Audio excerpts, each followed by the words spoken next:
You know that feeling when someone smiles at you in public but their eyes hold nothing but contempt? When every word they speak sounds caring to others, but you can hear the venom underneath? I lived with that feeling every single day for 3 years. My name is Eleanor Whitmore, and at 72 years old, I thought I knew what betrayal looked like. I was wrong. The deepest cuts don't come from strangers on the street or business rivals trying to destroy your livelihood. They come from the people who are supposed to love you most, the ones who sit at your dinner table and call you family while plotting your downfall behind closed doors. Before we jump back in, tell us where you're tuning in from, and if this story touches you, make sure you're subscribed, because tomorrow, I've saved something extra special for you. Let me take you back to where it all began, 3 years ago. On a Tuesday afternoon that seemed ordinary enough, I was standing in my garden, tending to the roses that my late husband Thomas had planted for our 40th wedding anniversary. The October sun was gentle on my weathered hands as I pruned the stems, each cut deliberate and necessary. Thomas used to say that roses needed firm guidance to bloom their brightest, and looking back now, I realize he was teaching me more than just gardening. The sound of tires on gravel announced their arrival before I saw the car pull into the circular driveway. Sarah stepped out first, my beautiful daughter with her chestnut hair catching the afternoon light. Even at 45, she moved with the same eager energy she'd had as a child, practically bouncing on her toes when she was excited about something. Behind her emerged Marcus, tall and polished in his expensive suit, his smile wide and practiced, as he surveyed the grounds of what he believed to be their new home. I had been living alone in the Whitmore estate for 2 years since Thomas passed, rattling around in rooms that held too many memories and not enough laughter. The mansion had been our pride and joy, a testament to the empire Thomas built from. Nothing but determination and an old pickup truck. 43 rooms spread across manicured grounds that had hosted charity galas, business dinners, and Sarah's wedding reception. But after Thomas left me, the silence became oppressive, and when Sarah suggested I might be happier living with them, it seemed like divine intervention. "Mother, you should see what Marcus has planned for the East Wing," Sarah called out as they approached. Her arm linked through her husband's with the kind of possessive affection that newlyweds display. They had been married for just over a year, and Sarah still looked at Marcus like he hung the moon and painted the stars. "He has such wonderful ideas for modernizing some of the older sections." Marcus stepped forward with that commanding presence that made him so successful in his real estate ventures. His handshake was firm, his eye contact direct, and his voice carried the kind of authority that made people instinctively trust him. "Mrs. Whitmore, I want you to know how grateful Sarah and I are that you're willing to share your beautiful home with us. I promise we'll take excellent care of it, and of you." The way he said it should have warmed my heart. Any mother would want to hear such words from their son-in-law, but something about the emphasis he placed on certain words, the way his eyes flickered over the property like he was already calculating its value, made me pause. Still, I pushed the feeling aside. Sarah was happy, and that's all that mattered to me then. The first few months were everything I had hoped they would be. Sarah filled the house with her laughter again, cooking elaborate meals in the kitchen, where I had taught her to make Thomas's favorite apple pie. Marcus seemed attentive and respectful, always asking about my day, helping me with small tasks around the house, and including me in their conversations about future plans. During dinner parties, he would introduce me to his colleagues as the remarkable Eleanor Whitmore, the woman who helped build this incredible legacy. I should have paid more attention to how he phrased that introduction. The changes started small, so subtle that I questioned whether I was imagining them. Marcus began suggesting that certain rooms were too much work for me to maintain, and that perhaps I should consider moving my daily activities to the smaller guest wing. He mentioned, always with Sarah present, and always with that concerned tone, that the main staircase might be challenging for someone my age, and that my suite on the second floor might not be the safest option. "We just want you to be comfortable, Mother," Sarah would say, squeezing my hand with genuine worry in her eyes. Marcus is only thinking of your well-being. When I protested that I had been managing those stairs perfectly well for over 30 years, Marcus would smile that patient smile and explain how much they worried about me. He had statistics about elderly falls, stories about friends whose parents had suffered terrible accidents, and always that reasonable voice that made my concerns sound foolish and stubborn. So I moved to the guest wing. It seemed like a small concession for family harmony. The next change came disguised as household efficiency. Marcus suggested that since he was handling more of the day-to-day management of the property, it would be simpler if the household staff reported directly to him. You shouldn't have to worry about coordinating with the gardeners and cleaning crew at your age, Eleanor, he said during one of our family dinners. Let me handle those tedious details so you can focus on enjoying your retirement. Margaret, who had been our housekeeper for 15 years, came to me privately the next day. Her weathered face was creased with worry as she spoke in hushed tones in the kitchen. Mrs. Whitmore, I don't mean to speak out of turn, but Mr. Marcus has been asking a lot of questions about the household accounts and your personal schedules. He wanted to know when you usually sleep, when you take your walks, who visits you during the week. It feels unusual, if you don't mind me saying. I thanked Margaret for her concern, but assured her that Marcus was probably just trying to be thorough in his new role. Inside, however, her words planted a seed of unease that began to grow with each passing day. The isolation happened gradually, like a slow-acting poison that weakens your system before you realize you're dying. Friends who had been visiting regularly began to call less frequently.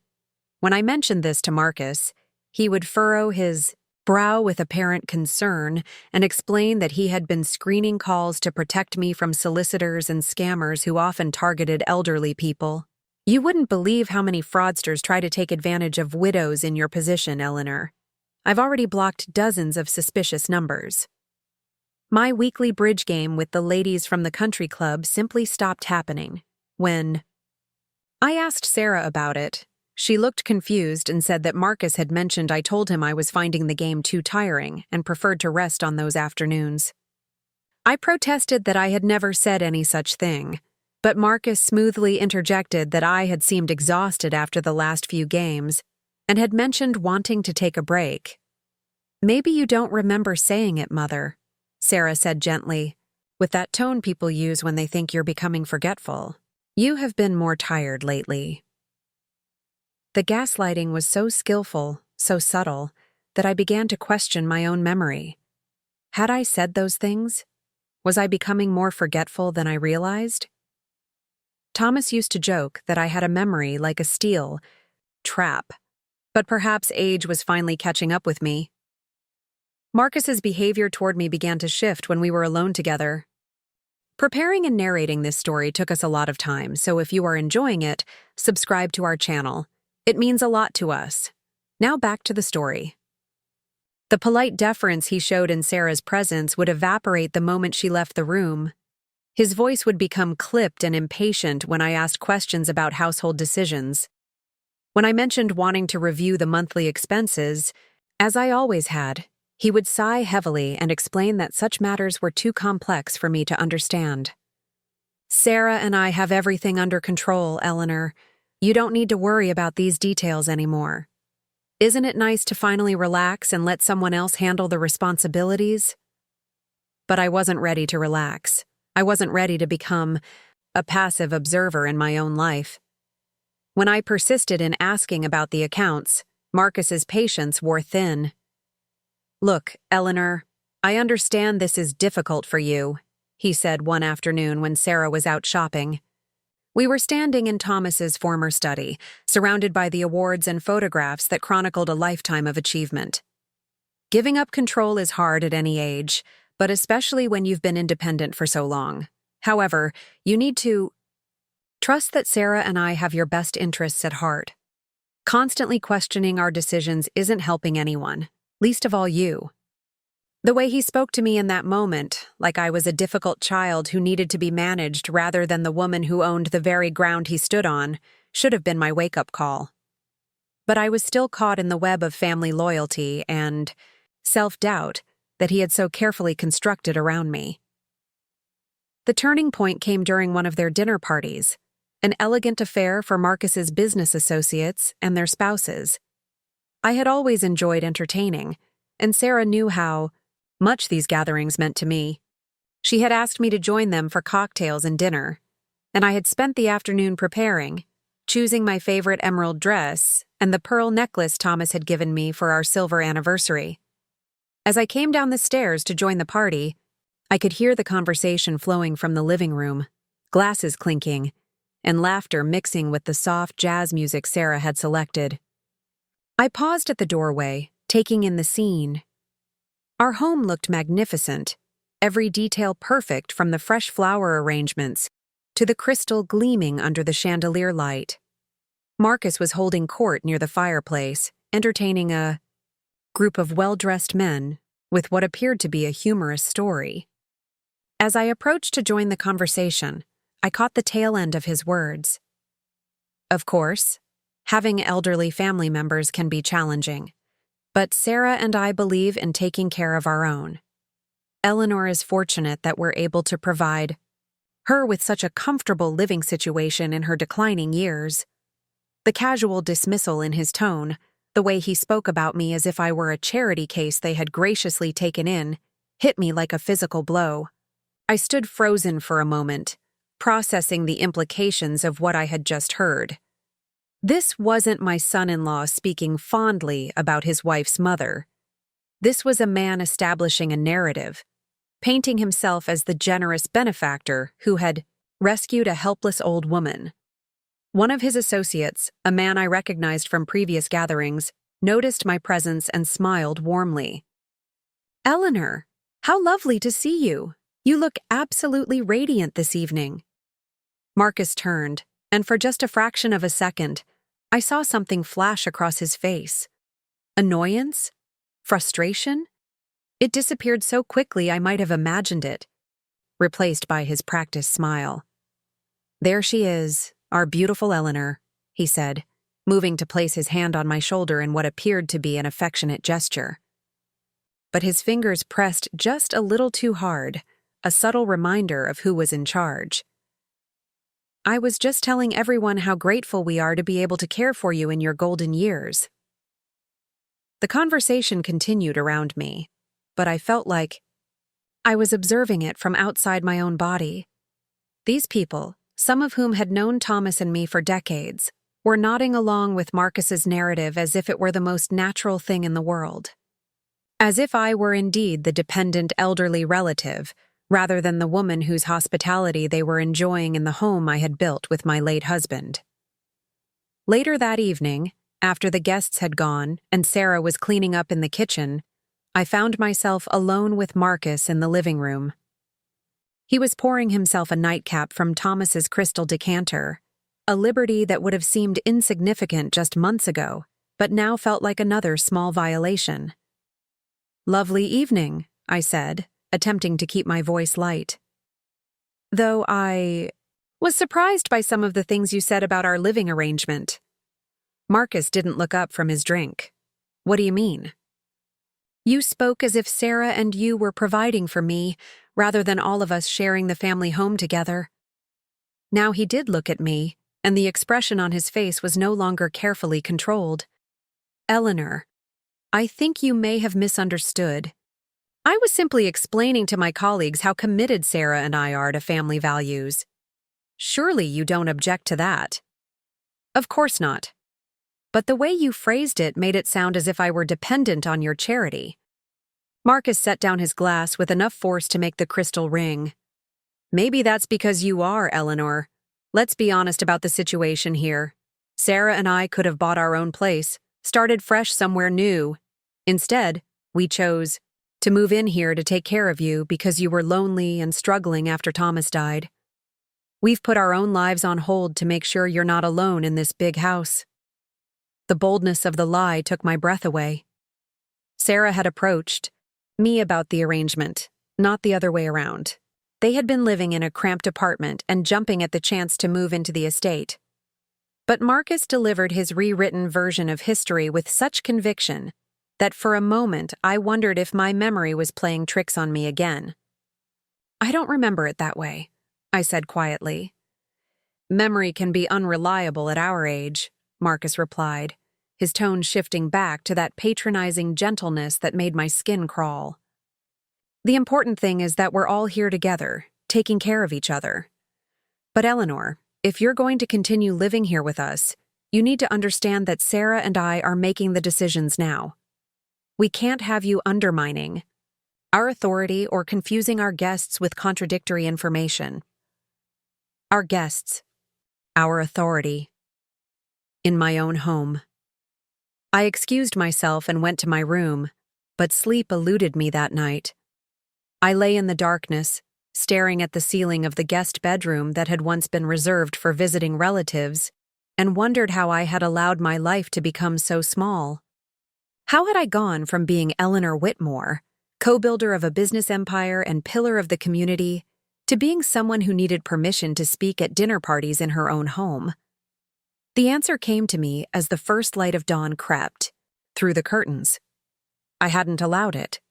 It had been done to me, so gradually and skillfully that I hadn't recognized the manipulation until I was already trapped in its web. But understanding the problem and solving it were two different things entirely. The next few weeks brought a series of small humiliations that chipped away at my dignity like water wearing down stone. Marcus began correcting me in front of Sarah when I spoke about household matters, claiming I was confused or misremembering details. He redirected conversations away from me when visitors came, explaining that I tired easily and preferred not to be bothered with lengthy discussions. The final straw came on a rainy Thursday afternoon when my dear friend Catherine Morrison called to check on me. We had been friends for over 40 years, our bond forged through decades of charity work, shared losses, and the kind of deep understanding that comes from weathering life's storms together. Catherine was one of the few people who still called regularly, despite Marcus's increasingly creative excuses for why I couldn't come to the phone. I answered the call in the kitchen, grateful for the sound of her familiar voice. "Eleanor, darling, I've been so worried about you. I haven't seen you at any of our usual places, and every time I call, that son-in-law of yours says you're resting or indisposed." "Oh, Catherine, it's so good to hear from you," I said, feeling tears prick my eyes at the simple kindness in her voice. "I've been meaning to call you back, but things have been complicated here." "What do you mean, complicated? Are you ill? Is there something wrong?" I found myself looking over my shoulder, even though I knew Marcus and Sarah had gone out for the afternoon. The paranoia that had been building for months made me cautious even in my own kitchen. It's difficult to explain, but I feel like I've lost control of my own life. Marcus has been making decisions about everything, and Sarah seems to think he knows what's best for me better than I do. "That doesn't sound right at all, Eleanor. You're one of the sharpest women I know. What kind of decisions?" As I began to explain the isolation, the gradual removal of my authority in household matters, and the way Marcus spoke about me to others, I heard footsteps in the hallway.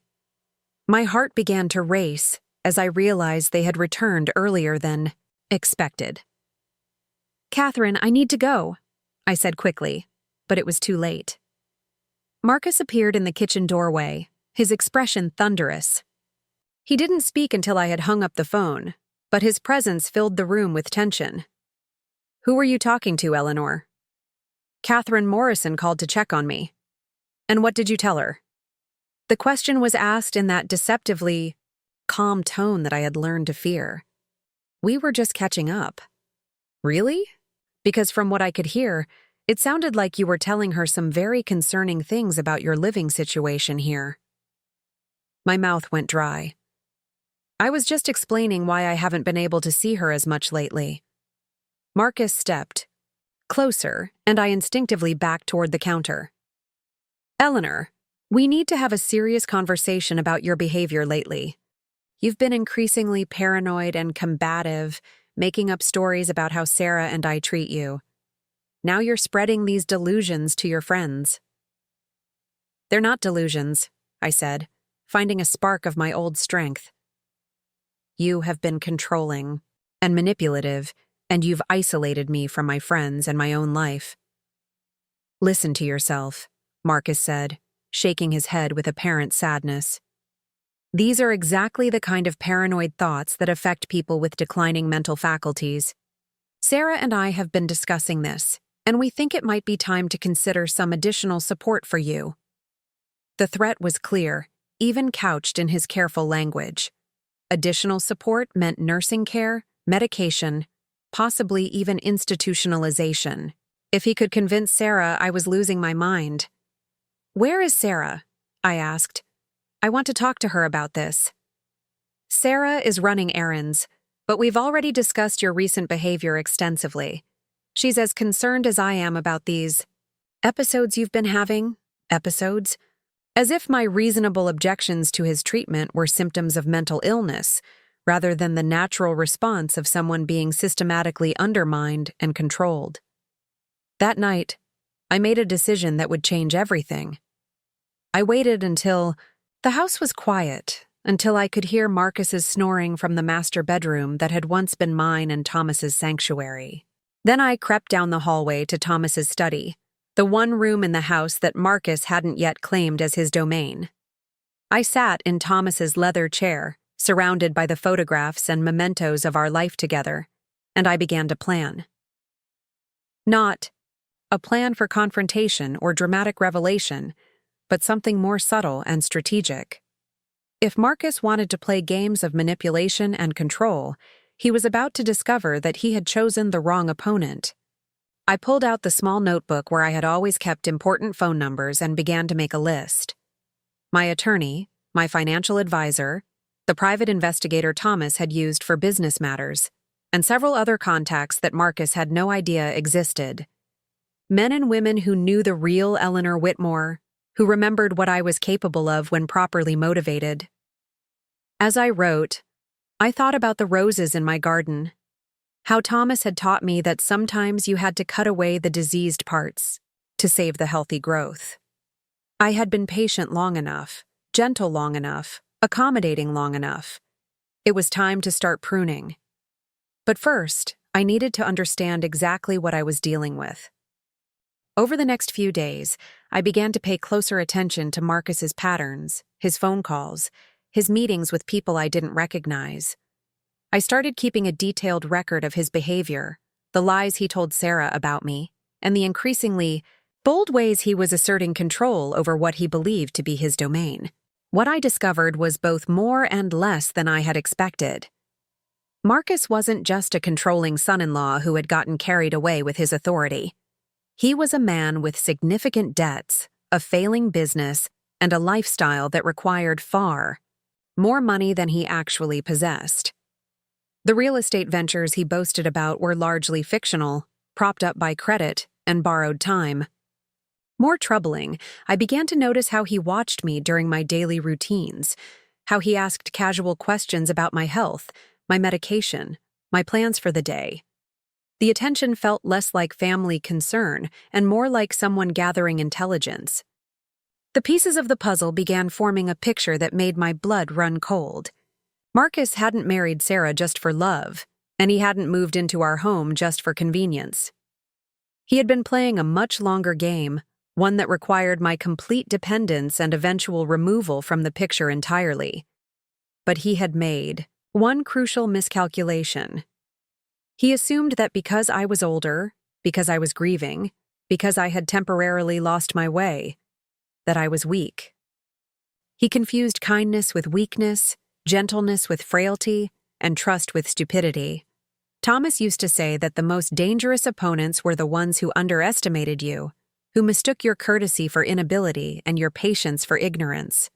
As I sat in his study that night, surrounded by the evidence of a lifetime spent building something meaningful from nothing, I realized that Marcus was about to learn that lesson in the most painful way possible. I had given him every opportunity to be the son-in-law I had hoped for, the partner who would help me preserve Thomas's legacy and protect our family's future. Instead, he had chosen to see me as an obstacle to be removed, a problem to be solved, a weak old woman to be manipulated and discarded. He was right about one thing, though. One of us was going to be removed from this picture. He just had the wrong person in mind. As I prepared for bed that night, I caught sight of myself in the mirror of the guest bathroom. The woman looking back at me was older than the one who had walked down the aisle with Thomas 50 years ago, but her eyes held the same determination that had helped build an empire from nothing. The same steel that had weathered business downturns, personal tragedies, and every challenge life had thrown our way. Marcus thought he was playing chess with a confused old woman who had forgotten the rules. He was about to discover that he was actually playing with a grandmaster who had been quietly studying the board while he celebrated his petty victories. The game was about to change, and I held all the pieces he didn't even know existed. But patience, I reminded myself. Patience and careful planning. Thomas had taught me that the most satisfying victories were the ones your opponent never saw coming until it was far too late to change course.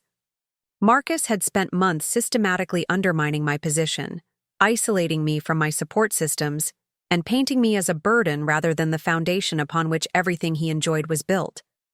Now it was my turn to teach him about consequences, about respect, and about the difference between being elderly and being powerless. The real game was just beginning. The transformation in Marcus's behavior over the following weeks was like watching a mask slowly slip away, revealing something uglier underneath. Where he had once maintained a veneer of respectful concern, now there were moments when his true feelings broke through with startling clarity.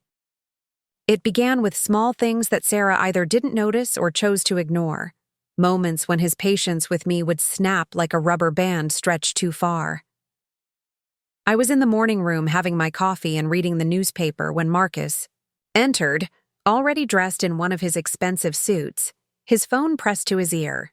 He was speaking in low tones about some business deal, but his voice carried that edge of desperation I had begun to recognize.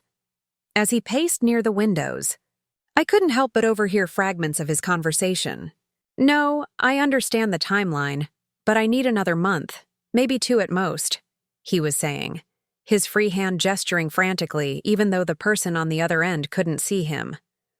"The property situation will be resolved soon, and then we can proceed with the full transaction.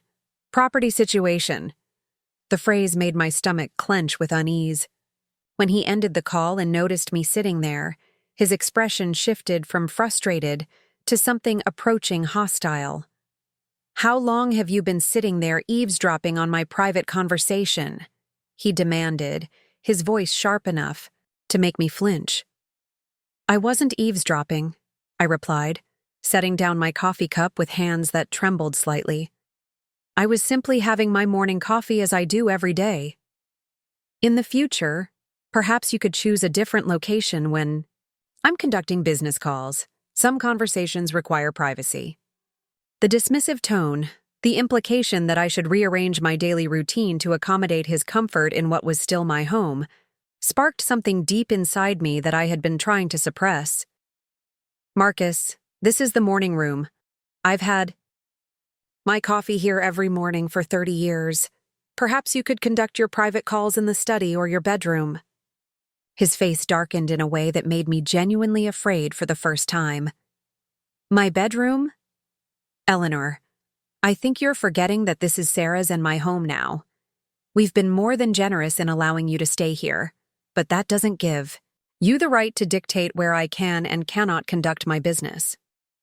The audacity of his statement left me speechless. Allowing me to stay in my own home?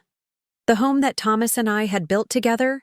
That we had filled with love and memories and decades of hard work? But before I could formulate a response, Sarah appeared in the doorway, drawn by the raised voices. "What's going on?" she asked, looking between us with concern creasing her features. Marcus immediately shifted his demeanor, becoming the concerned husband worried about his difficult mother-in-law. "Nothing serious, darling. Your mother and I were just having a small disagreement about household routines. I think she may be having one of those confused episodes again." Sarah's eyes immediately filled with worry as she looked at me. "Mother, are you feeling all right? You've seemed a bit disoriented lately." "I'm not disoriented," I said firmly, but I could hear how defensive I sounded. "I was simply pointing out that I've always had my morning coffee in this room." "Of course you have," Sarah said soothingly, moving to place a gentle hand on my shoulder. "No one is saying you can't continue to have your coffee here." Marcus was probably just trying to find some quiet space for his work calls. You understand how stressful his business has been lately. The way she spoke to me, like I was a child who needed careful handling, stung more than Marcus's outright hostility. At least his contempt was honest. Sarah's patronizing kindness felt like a betrayal wrapped in velvet. "I understand perfectly," I said, rising from my chair with as much dignity as I could muster. "I'll leave you both to discuss whatever arrangements you need to make." As I walked toward the door, I heard Marcus say quietly to Sarah, "She's getting worse, honey. Maybe we should talk to Dr. Peterson about adjusting her medication or looking into some additional support options." Additional support options. There it was again, that barely veiled threat disguised as loving concern. I paused in the hallway, my hand gripping the doorframe as I listened to my daughter agree that yes, perhaps it was time to look into getting me some help. The isolation that had been gradual before became more pronounced after that incident. Phone calls that had been screened became completely blocked. When I asked to use the phone to call Catherine or my other friends, Marcus would explain that the system was being updated or that there was a problem with the line. When I suggested using my cell phone, he reminded me that I had given it to him weeks ago to have the screen repaired, and unfortunately, the repair was taking longer than expected. My mail, which had always been delivered directly to me, now went through Marcus first for security purposes. He explained that elderly people were frequent targets of scams and identity theft, and he was simply protecting me from predators who might try to take advantage of my trusting nature. When I asked to see my correspondence, he would produce a small stack of obvious junk mail and advertisements, claiming that everything else had been suspicious and properly disposed of. The most insidious part of this systematic isolation was how reasonable Marcus made it all sound. Every restriction was presented as protection, every limitation as care. When Sarah was present, he would explain these measures with such apparent concern for my well-being that even I began to question whether my resistance was unreasonable.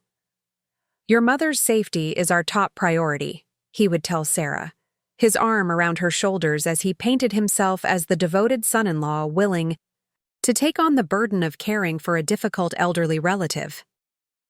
I know these precautions might seem excessive, but given her increasing confusion and some of the concerning things she's been saying lately, I think we need to be extra vigilant. Concerning things I had been saying, another lie so smoothly delivered that Sarah accepted it without question. When I protested that I hadn't been saying anything concerning, Marcus would give Sarah that meaningful look that suggested I was proving his point about my declining mental state. The psychological warfare was expertly crafted.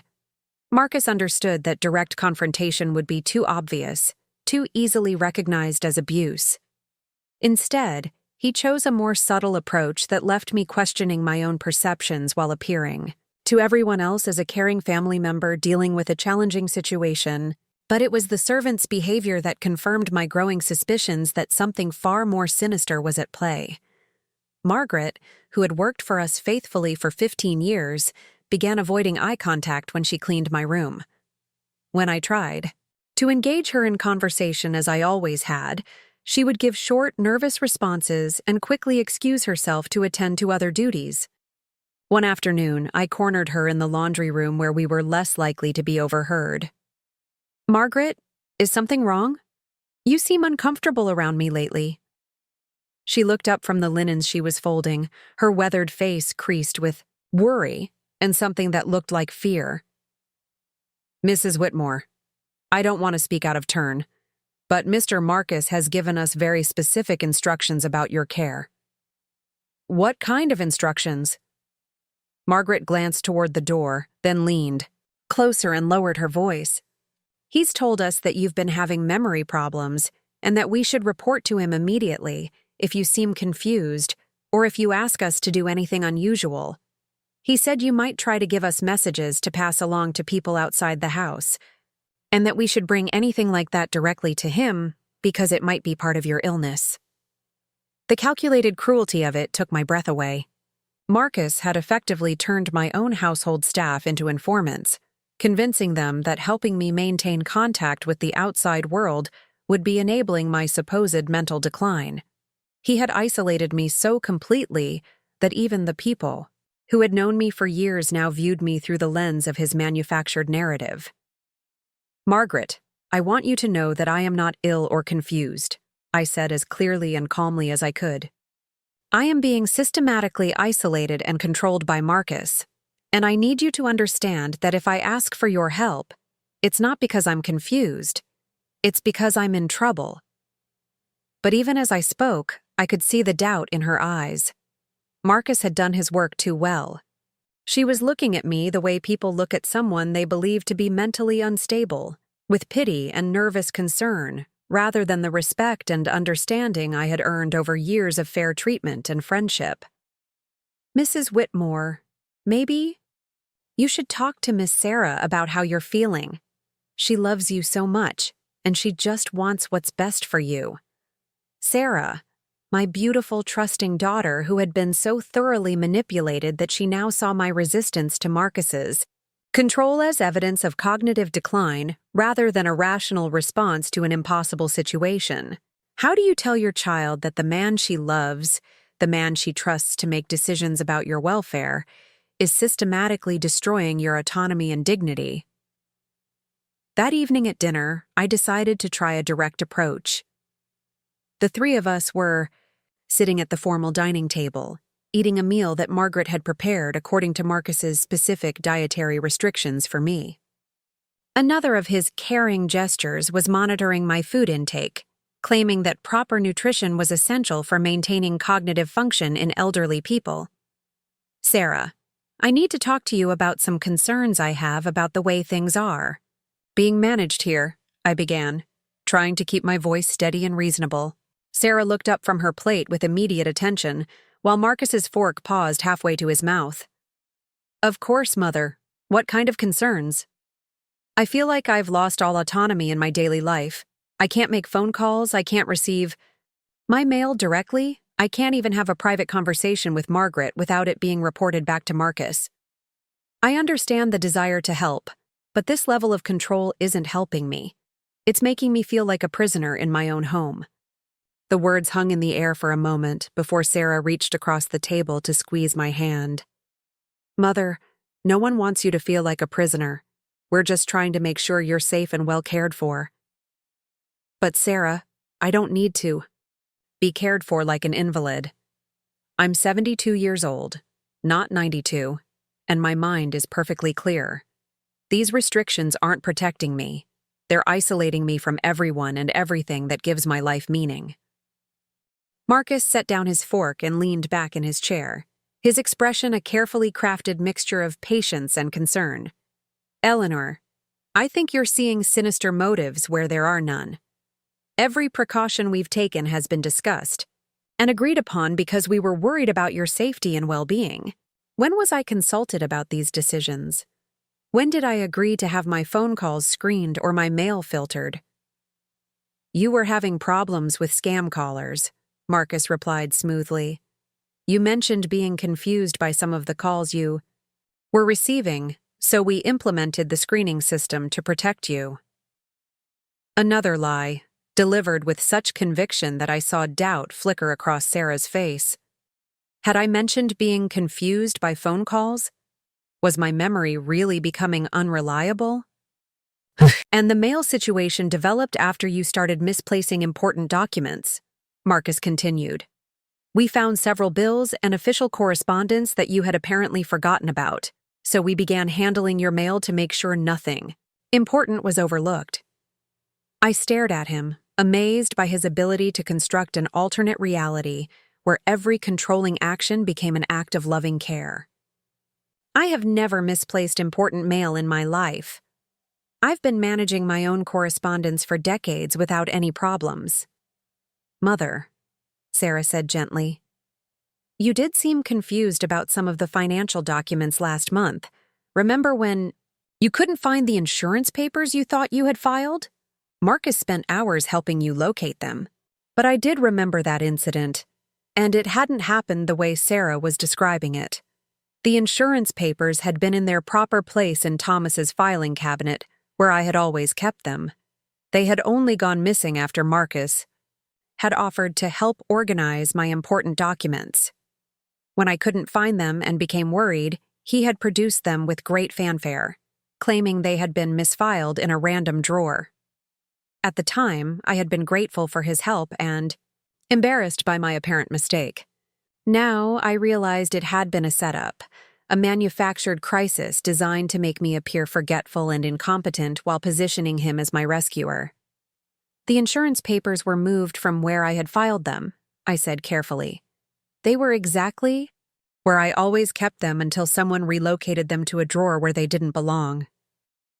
Marcus's eyes flashed with annoyance, but his voice remained patient.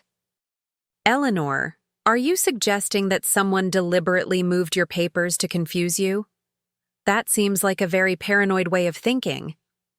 Paranoid. There it was. The word that discredited everything I said by suggesting it came from mental instability rather than rational observation. Once someone is labeled paranoid, their concerns become symptoms rather than legitimate complaints. I'm not being paranoid, I said, hearing the frustration creep into my voice despite my efforts to remain calm. I'm trying to understand how my life has become so restricted and why I'm being treated like a child who can't be trusted to manage her own affairs. Sarah squeezed my hand again, her eyes bright with unshed tears. Mother, you're not being treated like a child. You're being loved and cared for by people who want to protect you. Maybe it would help if we made an appointment with Dr. Peterson to discuss how you're feeling. Sometimes depression can make ordinary situations feel overwhelming or threatening. Depression. Another label that would pathologize my resistance and justify further restrictions on my freedom. I could see how this would unfold. A doctor's visit where Marcus would describe my symptoms while I protested my sanity, my protests becoming further evidence of my declining mental state. I excused myself from dinner that night and retreated to my room, but sleep was impossible. I lay in the darkness, staring at the ceiling and trying to process the full scope of what Marcus was doing. This wasn't just casual manipulation or thoughtless control. This was a systematic campaign to isolate and undermine me, to make me appear mentally incompetent while positioning himself as my indispensable caregiver. But why? What was his endgame? If he simply wanted to live comfortably in the house while I was alive, he already had that. If he wanted to inherit the property eventually, he would presumably gain that through Sarah when I passed away naturally. What did he gain by driving me toward what appeared to be involuntary commitment to a care facility? The answer came to me in the early hours of the morning, as the first pale light began to filter through the curtains. Marcus wasn't content to wait for a natural inheritance. He was in some kind of financial trouble that required immediate access to assets, not eventual ownership. By having me declared mentally incompetent, he could potentially gain power of attorney over my affairs, allowing him to access my accounts and liquidate assets to solve his immediate problems. Once I was safely tucked away in a care facility, diagnosed with dementia or depression or whatever condition would justify my removal, he would have complete control over the estate that Sarah believed she would inherit. By the time I died, there might be nothing left to inherit except debt and mortgages that he had secured against the property. The realization was so chilling that I actually shivered under my blankets. This wasn't just about control or convenience. This was about stealing everything Thomas and I had built, everything we had planned to leave for Sarah and her future children. Marcus was systematically destroying my credibility and autonomy as preparation for what amounted to legal theft on a massive scale. But understanding his plan and stopping it were two very different challenges. How do you fight someone who has convinced everyone around you that your fight itself is evidence of mental illness? How do you prove your sanity to people who have been conditioned to see every assertion of your competence as a symptom of your decline? The next morning brought a new humiliation that confirmed my worst fears about where this was heading. I woke to find Marcus in my room, standing over my dresser where my jewelry box sat open. He was examining my pieces with the calculating eye of someone assessing their value, making notes on a small pad of paper. "What are you doing in my room?" I demanded, sitting up in bed and clutching my robe around me. Marcus didn't even have the grace to look embarrassed at being caught going through my personal belongings. "Sarah asked me to take inventory of your valuables for insurance purposes. Some of these pieces are quite valuable, and we want to make sure they're properly protected. Those are my personal belongings. You have no right to go through them without my permission. Eleanor, we've talked about this. Sarah and I are handling your financial and legal affairs now. This is just part of making sure everything is properly documented and secure." The casual assumption of authority over my most personal possessions was breathtaking. These weren't just valuable items, they were tokens of love from my late husband, family heirlooms with deep emotional significance, pieces that told the story of my life and relationships. The idea that Marcus would inventory them like assets to be managed made me feel sick. "Get out of my room immediately," I said, my voice shaking with rage. "Those jewels are not community property to be cataloged and managed. They are mine, and I want you to leave them alone." Marcus's facade of patience finally cracked completely. "Listen, old woman, you need to understand something. This house, these jewels, all of it belongs to Sarah now, whether you acknowledge it or not. I'm trying to handle this transition gracefully for everyone's sake, but if you keep fighting me at every turn, I can make things much more difficult for you." The mask was completely off now. No more pretense of caring concern or family devotion. This was the real Marcus, the man who saw me as nothing more than an obstacle standing between him and what he believed he was entitled to claim. "This house belongs to me," I said as firmly as I could manage. "Those jewels belong to me. Everything in this estate belongs to me until I decide otherwise, and I haven't decided otherwise." Marcus stepped closer to the bed, and for the first time, I felt genuinely afraid of what he might do. His eyes held a coldness that made me understand that if I became too much of a problem, he might resort to more direct methods of removing me from the equation. "That's where you're wrong, Eleanor. Sarah is your only heir, which means everything here will be hers eventually anyway. I'm just trying to make sure that transition happens smoothly and that you're properly cared for during your remaining years. But if you insist on being difficult, there are other ways to handle the situation." The threat was unmistakable. If I didn't cooperate with his systematic takeover of my life and assets, he would find a way to have me removed entirely. Whether that meant a nursing home, a psychiatric facility, or something worse. The message was clear: submit or be destroyed. "Sarah!" I called out, raising my voice to summon my daughter from wherever she was in the house.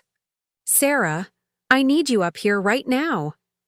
Marcus's expression shifted back to concerned caregiver as footsteps hurried up the stairs. By the time Sarah appeared in the doorway, he had moved away from the bed and was closing my jewelry box with gentle care. "What's wrong, Mother?" Sarah asked, looking worried and slightly out of breath from running up the stairs. I found Marcus going through my jewelry without permission, and when I objected, he threatened me. Sarah looked between us with confusion and growing distress. "Marcus, why were you looking at Mother's jewelry?" "I was doing the insurance inventory you asked me to handle, remember? Your mother became confused and upset, and I think she misinterpreted our conversation as some kind of threat." Sarah's face fell as she looked at me with pity rather than concern. "Mother, Marcus is just trying to help with the practical matters. You asked me last week if we could make sure all your valuables were properly insured, remember? But I hadn't asked any such thing. This was another manufactured memory, another lie so smoothly inserted into our family narrative that Sarah accepted it without question. How many of these false conversations had Marcus reported to her? How many decisions had been made based on requests I had never made and concerns I had never expressed? I never asked for an insurance inventory, I said. But even as the words left my mouth, I could see that Sarah didn't believe me. Mother, we discussed this over breakfast just a few days ago. You said you were worried about the jewelry being properly protected, especially the pieces Daddy gave you. The use of my own emotional attachment to Thomas's gifts as a weapon against me was particularly cruel. Marcus understood exactly which buttons to push to make his lies seem not only plausible, but loving and appropriate. I spent the rest of that day in my room, ostensibly resting, but actually trying to figure out how to escape the psychological trap that had been so carefully constructed around me. Every move I made to assert my independence was reframed as evidence of confusion or decline. Every attempt to establish boundaries was presented as unreasonable resistance to loving care. The genius of Marcus's approach was that it made me look unreasonable for objecting to actions that appeared caring to outside observers. Who could argue with a son-in-law who wanted to protect his elderly mother-in-law from scam artists? What daughter wouldn't appreciate a husband who took such careful interest in her mother's welfare and security? But that evening, things escalated to a new level of cruelty that revealed just how far Marcus was willing to go to maintain his control. I was in the library, reading one of Thomas's favorite books and trying to find some comfort in familiar words, when I heard voices in the hallway. Sarah and Marcus were discussing something in hushed tones, but their words carried clearly in the quiet house. "I really think it's time, honey," Marcus was saying.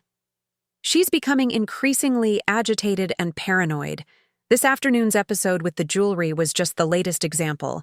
She's starting to make accusations that could be embarrassing for the family if she repeats them to the wrong people."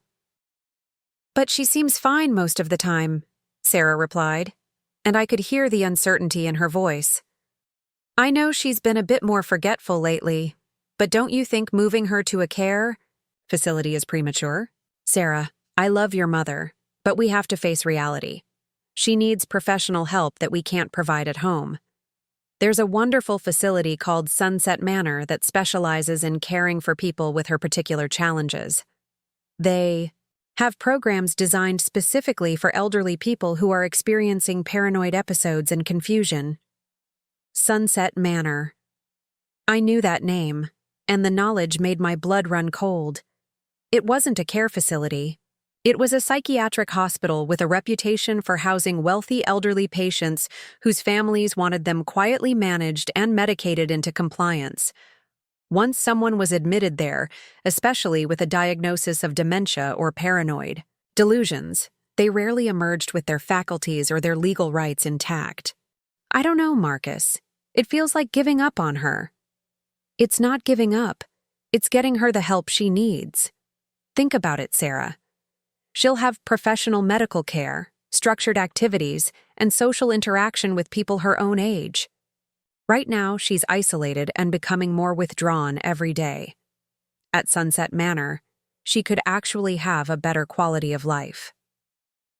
The manipulation was masterful.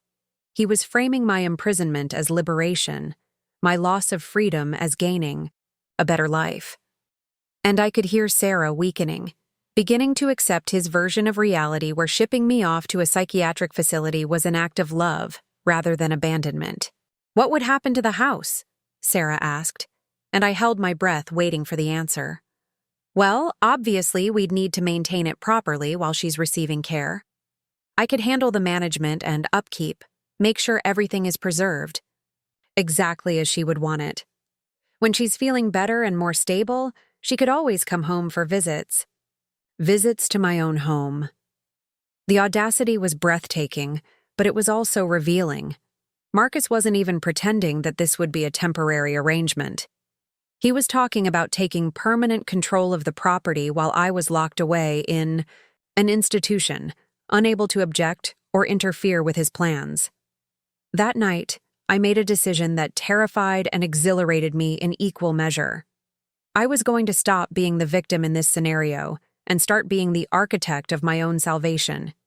Marcus thought he was playing chess with a confused old woman who had forgotten the rules of the game. He was about to discover that he had been playing with a master strategist who had been carefully studying the board while he celebrated his petty victories.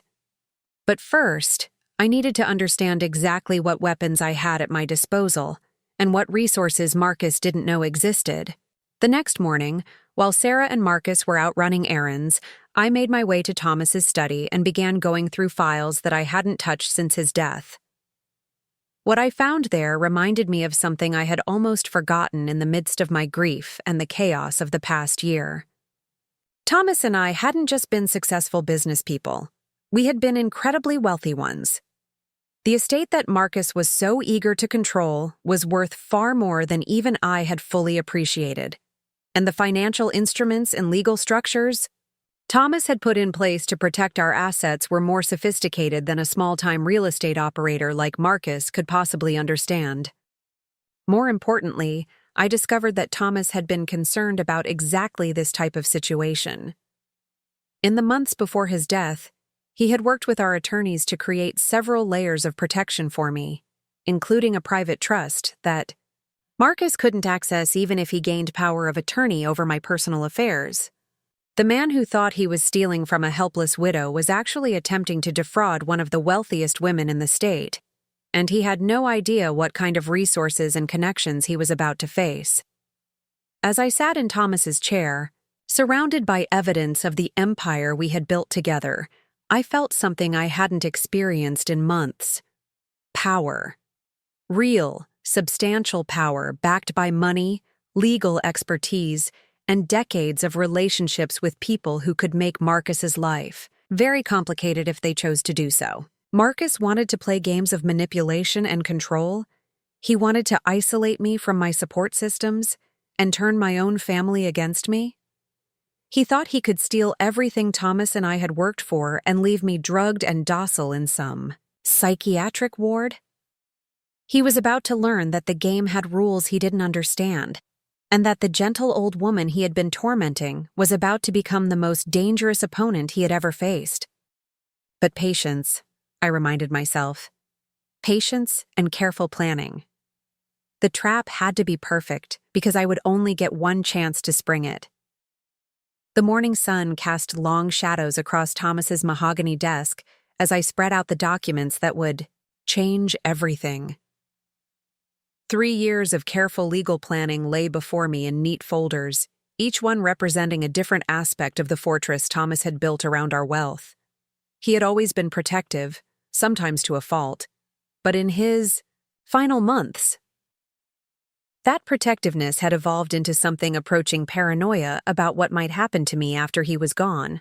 Eleanor, I've seen too many widows destroyed by people they trusted, he had told me during one of our last serious conversations.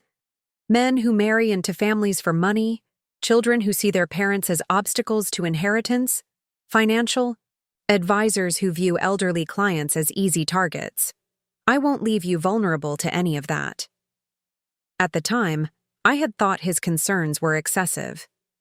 Sarah was our devoted daughter, and surely anyone she chose to marry would love and respect.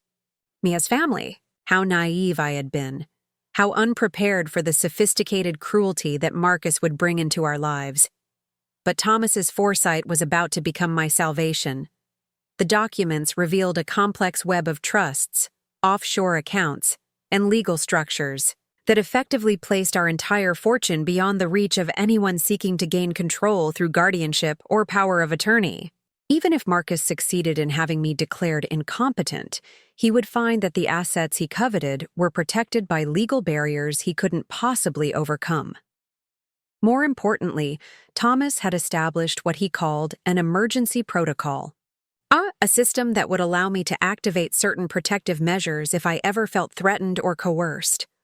All it would take was a single phone call to our longtime attorney, Jonathan Hartwell. using a specific code phrase that would trigger a series of actions designed to investigate and neutralize any threats to my well-being. The irony was delicious. While Marcus was working so hard to make me appear mentally incompetent, Thomas had created a system that required me to demonstrate my mental clarity and decision-making capacity to activate the very protections that would destroy Marcus's plans. I memorized Jonathan's private number and the code phrase, then carefully returned the documents to their hiding place behind Thomas's collection of first edition books. Marcus had shown interest in the study, but his attention was focused on obvious valuables rather than the legal documents that represented real power. The challenge now was timing.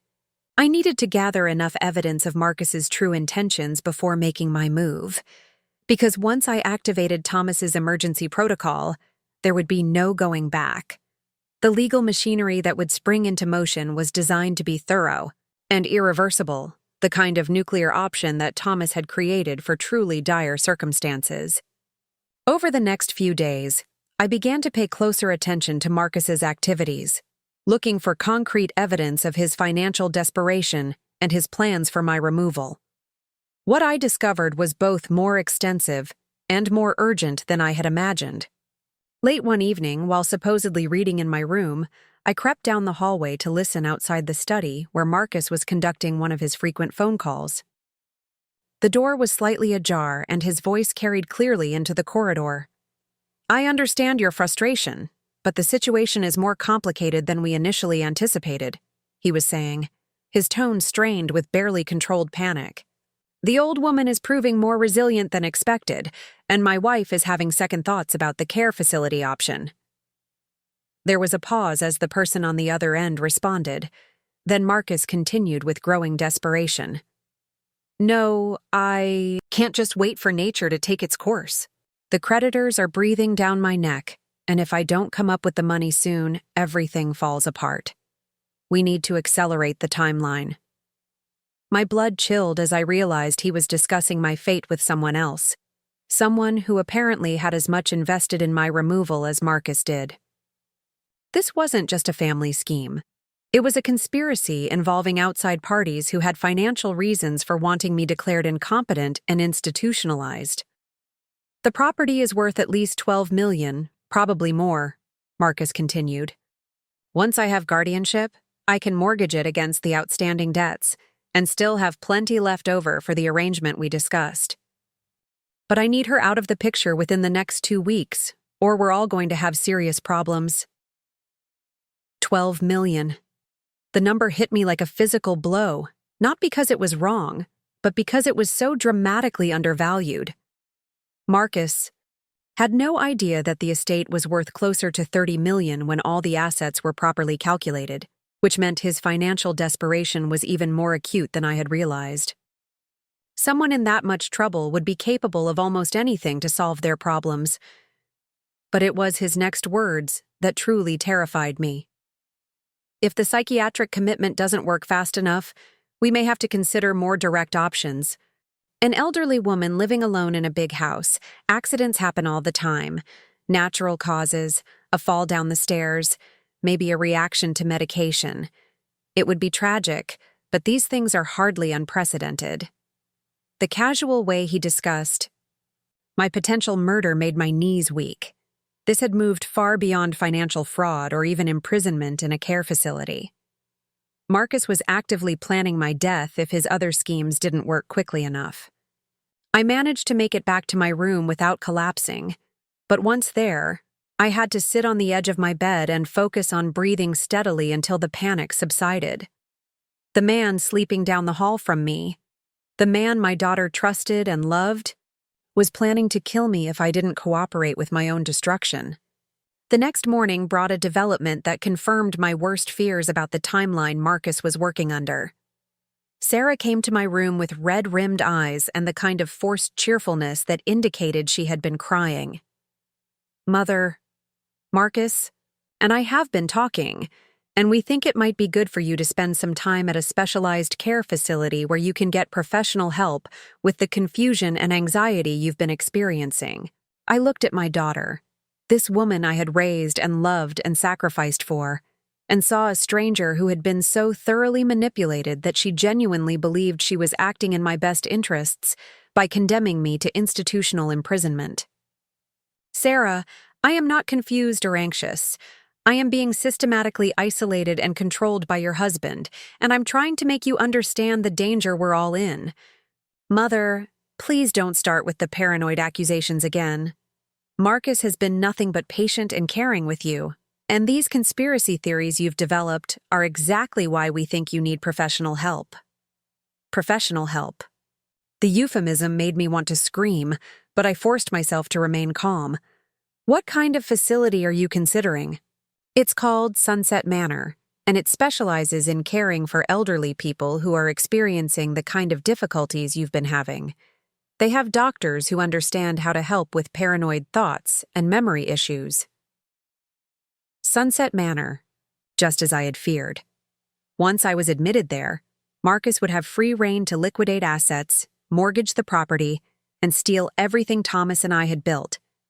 By the time anyone realized what had happened, I would be heavily medicated and legally powerless to stop him. When would this transfer take place? I asked, trying to keep my voice steady. We've scheduled an intake evaluation for Friday morning. If everything goes well, you could be settled in by the weekend. Friday.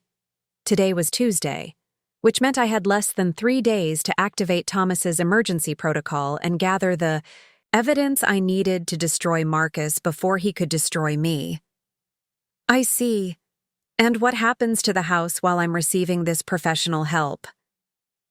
Sarah's eyes flickered with uncertainty, suggesting that this was a question she hadn't fully considered. Marcus will manage the property maintenance and make sure everything is properly cared for until you're feeling better. Until I'm feeling better. As if I would ever be released from Sunset Manor once Marcus had control of the estate. As if there would be anything left to return to after he had finished liquidating assets to pay his debts. Sarah, I need you to understand something very important.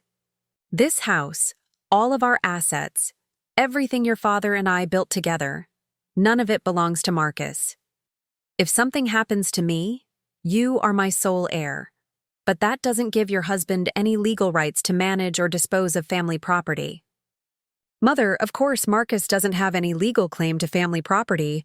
He's just trying to help manage things while you're not feeling well. You're talking like you think he's trying to steal from us or something. The innocence in her voice was heartbreaking. Marcus had done such a thorough job of manipulating her perception of reality that she couldn't see the obvious truth even when it was spelled out for her. That afternoon, while Sarah and Marcus were out making arrangements for my care, I made the phone call that would set everything in motion. Jonathan Hartwell answered on the second ring, his familiar voice bringing a rush of relief and determination. Eleanor, how good to hear from you. How are you managing? Jonathan, I need to use the emergency protocol that Thomas established. Code phrase, the roses need pruning before winter sets in. There was a moment of silence, then Jonathan's voice became crisp and professional. Understood. The protocol is now active. Can you speak freely? For the moment, yes. Jonathan, I'm in serious danger. My son-in-law is planning to have me committed to a psychiatric facility so he can gain control of the estate. I have evidence that he's in severe financial trouble and has been systematically isolating me and undermining my credibility to make the commitment appear justified. How immediate is the threat?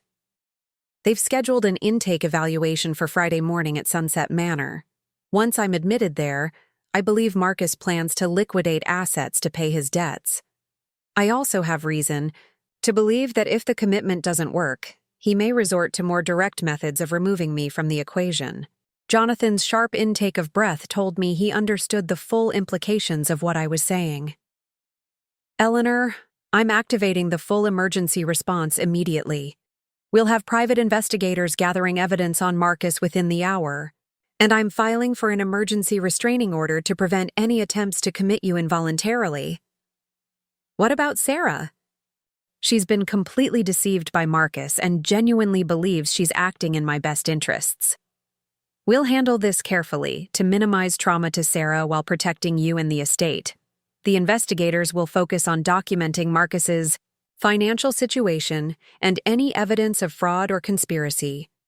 Once we have solid proof of his intentions, we can present it to Sarah in a way that helps her understand what's really been happening. Jonathan, there's something else. I overheard Marcus talking to someone about accelerating the timeline and mentioned that if the psychiatric option doesn't work, they might consider more direct options involving accidents or medication reactions. The silence on the other end of the line was profound. Then Jonathan's voice returned with a hardness I had rarely heard from him. Eleanor, I'm sending a security team to the house tonight. They'll be discreet, but I won't have you staying in that house unprotected with someone who may be planning to harm you. How will you explain their presence? They'll pose as estate maintenance consultants conducting a security assessment. Marcus won't think twice about men in suits examining locks and alarm systems, especially if he believes you're about to be removed from the picture anyway. After ending the call, I felt a mixture of terror and exhilaration. The wheels were finally in motion, but the next few days would be the most dangerous of my life. Marcus was smart enough to realize that something had changed if I suddenly seemed less vulnerable or more confident, so I had to continue playing the role of the confused, helpless elderly woman while the investigation gathered the evidence needed to destroy him. That evening at dinner, I forced myself to appear defeated and resigned to my fate. Sarah, I've been thinking about what you said this morning, and perhaps you're right about the care facility. If you and Marcus think it would be best for everyone, I'm willing to consider it. Sarah's face lit up with relief and gratitude.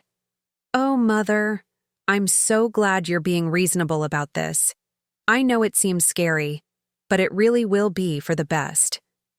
Marcus leaned back in his chair with the satisfied expression of a man who believed he had won the game.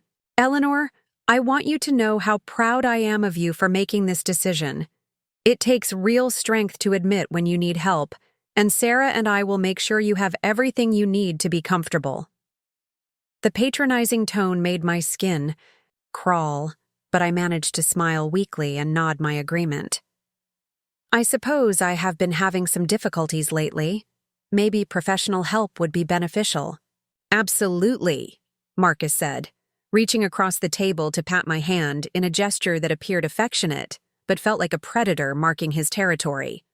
And you don't need to worry about anything here at home. I'll take excellent care of the property while you're focusing on getting better. I'll bet you will, I thought, but kept my expression neutral and grateful. The next morning brought the first sign that Jonathan's emergency protocol was working. A team of 3 men in expensive suits arrived at the house, introducing themselves as security consultants hired to conduct a comprehensive assessment of the estate's vulnerabilities. Marcus greeted them with the confidence of someone who believed he was about to inherit everything they were evaluating. Gentlemen, I appreciate the thoroughness, but I should mention that Mrs. Whitmore will be transitioning to a care facility very soon, so the security focus should probably be on protecting the property during periods when it might be unoccupied. The lead consultant, a distinguished man with silver hair and keen eyes, nodded professionally. Of course, sir. We'll make sure to address all scenarios in our assessment. Will you be maintaining primary residence here? Yes. My wife and I will be the primary occupants going forward. Mrs. Whitmore is her mother, and we're committed to preserving the family estate exactly as she would want it maintained. I watched this exchange from the morning room, marveling at how easily Marcus slipped into the role of the estate's new master. He had no idea that these consultants were actually gathering evidence of his presumptuous behavior and documenting his premature assumption of authority over property he had no legal right to control. Throughout the day, the security team moved through the house with professional efficiency, examining doors, windows, alarm systems, and safe locations. But I noticed they spent considerable time in areas where Marcus conducted his private phone calls, and their equipment seemed more sophisticated than what would be needed for a simple security assessment. By evening, the lead consultant approached me privately while Marcus was showing his colleagues the wine cellar. Mrs. Whitmore, we've completed our preliminary assessment, and I believe you'll be very satisfied with our findings. We've identified several vulnerabilities that require immediate attention, and will be implementing enhanced protective measures starting tonight. The coded language told me that they had gathered significant evidence and that the protection Jonathan had promised was now in place. For the first time in months, I felt genuinely safe in my own home. That night, I slept better than I had since Marcus and Sarah moved in, knowing that trained professionals were monitoring the situation and that any attempt to harm me would be immediately detected and prevented. The next morning brought dramatic proof of how much the situation had changed. Marcus came down to breakfast, looking haggard and frustrated, his usual confident demeanor replaced by barely controlled anxiety. The strangest thing happened last night, he said to Sarah, apparently unaware that his voice carried clearly to where I sat reading the newspaper. I got a call from one of my business associates, and he said his phone had been acting up, dropping calls and picking up strange interference. He wanted to know if I was having any technical problems. Sarah looked up from her coffee with mild concern. That does sound odd.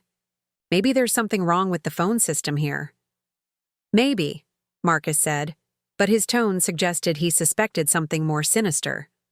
I also noticed that those security consultants seemed to spend a lot of time examining the communications infrastructure. They claimed it was standard procedure, but it felt unusual. The paranoia in his voice was delicious. Marcus was beginning to realize that the walls were closing in, but he couldn't quite identify the source of the threat. The security team had been too professional for him to recognize them as investigators, but his criminal instincts were telling him that something had changed in his environment. Should we call them back to ask about the phone issues? Sarah suggested, always eager to be helpful. No, Marcus said quickly. I'm sure it's nothing serious. We have more important things to focus on, like getting your mother settled at Sunset Manor tomorrow. Tomorrow. The word hit me like a bolt of lightning. In all the excitement of activating the emergency protocol, I had lost track of the timeline. Marcus still believed he was proceeding with his plan to have me committed, which meant the next 24 hours would be the most dangerous period of this entire ordeal. I excused myself from breakfast and retreated to my room, where I immediately called Jonathan on the secure phone the security team had provided. Jonathan, Marcus still plans to proceed with the commitment tomorrow morning. How much more time do you need to gather evidence? Eleanor, we have enough evidence to stop the commitment and probably press criminal charges, but we need one more piece of the puzzle. We know Marcus is in financial trouble, and we know he's been manipulating you and Sarah, but we need proof of the conspiracy he mentioned involving outside parties. What kind of proof? We need to record him discussing the murder option with his co-conspirators. The financial fraud is serious, but the threat to your life moves this into federal territory and gives us the leverage to ensure he's put away permanently. The thought of deliberately provoking Marcus into revealing his most dangerous plans terrified me, but I understood the necessity. If we didn't gather ironclad evidence of his intentions, he might find a way to escape the financial charges and try again with more sophisticated methods. What do you need me to do? The security team has planted listening devices throughout the house, and we know Marcus typically makes his most sensitive calls from the study between 10 and midnight. Tonight, we need you to do something that will force him to contact his co-conspirators and discuss accelerating their backup plan. Such as, refuse to go to Sunset Manor tomorrow. Make it clear that you're not going voluntarily and that you'll fight any attempt to commit you. That should panic him enough to reach out for advice on implementing the more direct option he mentioned. The plan was terrifyingly simple and absolutely necessary. If I was going to stop Marcus permanently, I needed to draw him into revealing the full extent of his murderous intentions. That afternoon, I summoned Sarah and Marcus to the living room for what I announced would be an important family discussion. They arrived looking pleased and slightly condescending, clearly expecting me to express gratitude for their arrangements or perhaps ask for reassurance about the transition. Instead, I looked them both directly in the eyes and delivered the words that would shatter Marcus's carefully constructed timeline. I've changed my mind about Sunset Manor. I'm not going tomorrow, and I'm not going voluntarily at any point in the future. If you believe I need psychiatric care, you'll have to pursue involuntary commitment through the courts, which will require evidence of mental incompetence that you simply don't have. The color drained from Marcus's face as he realized that his voluntary commitment plan had just collapsed. Sarah looked shocked and hurt, but Marcus looked like a man watching his entire world crumble in real time. "Mother, you can't just change your mind like this," Sarah protested. "We've made arrangements and the doctors are expecting you tomorrow morning. Then you'll have to call and cancel those arrangements because I'm not leaving my home to be imprisoned in a psychiatric facility based on lies and manufactured evidence of mental decline." Marcus found his voice, though it came out strained and desperate. "Eleanor, you're clearly having another paranoid episode. This kind of erratic decision-making is exactly why you need professional help." "I'm not being paranoid or erratic. I'm being targeted for financial exploitation by a man who has systematically isolated me from my support systems and manipulated my daughter into believing I'm mentally incompetent. But I'm not incompetent, and I'm not going quietly into any institution where you can drug me into compliance while you steal everything my husband and I built." The accusation hung in the air like a challenge, and I could see Marcus calculating his options. He could try to proceed with involuntary commitment, but that would require court hearings where I could present evidence of his manipulation. He could try to convince Sarah that I was having a complete breakdown, but my words were too coherent and my accusations too specific to support that narrative. Or he could activate the backup plan he had discussed with his co-conspirators, the plan that involved ensuring I never had the chance to expose his schemes in any court proceeding. Looking at his face, I realized with chilling certainty which option he was going to choose. That night, I lay in bed fully clothed, listening to the sounds of the house settling around me. The security team had assured me that I was protected, but the adrenaline coursing through my veins made sleep impossible. Somewhere in the darkness, Marcus was making the phone calls that would either save me or destroy me, depending on whether Jonathan's plan worked as intended. At 11:47 p.m., I heard the study door close softly, followed by the muffled sound of Marcus's voice. The listening devices would be capturing every word, building the case that would finally bring him to justice. But first, he had to survive the next few hours without realizing that his most dangerous admissions were being recorded for posterity. The game was almost over, but the final moves would determine whether I emerged victorious or whether Marcus's desperation would drive him to take actions that could destroy us all. As I lay in the darkness, waiting for dawn and whatever it would bring, I thought about Thomas and the protections he had built around me. His love was still shielding me, even from the grave, and tomorrow I would finally be able to honor his memory by using his gift to destroy the man who had tried to take everything we had cherished. The roses would be pruned at last, and the garden would bloom again in the spring. Dawn broke with an eerie stillness that seemed to press against the windows of the estate like a living thing. I had spent the night in a strange state between sleep and wakefulness, my mind alert to every creak of the old house while my body remained motionless beneath the covers. The digital clock on my nightstand read 6:23 a.m. when I heard the first footsteps in the hallway, careful, measured steps that belonged to someone trying not to be heard. The footsteps paused outside my door, and I held my breath, counting the seconds until they moved on. Through the thin gap beneath the door, I could see the shadow of feet standing motionless, as if someone were listening for signs of life from within my room. After what felt like an eternity, the shadow moved away, and I heard the soft click of the study door closing. Marcus was awake unusually early, which meant Jonathan's plan had worked. My refusal to go to Sunset Manor had forced him into desperate action, and now he was making the calls that would either seal his fate or mine. I slipped out of bed, and moved to the window that overlooked the garden, where I could see two figures, in dark clothing positioned strategically near the rose bushes. The security team was in place, ready for whatever Marcus might attempt. My phone buzzed softly with a text message from Jonathan. Evidence gathering phase complete. Legal action begins in 1 hour. Stay in your room until we give the all clear. 1 hour.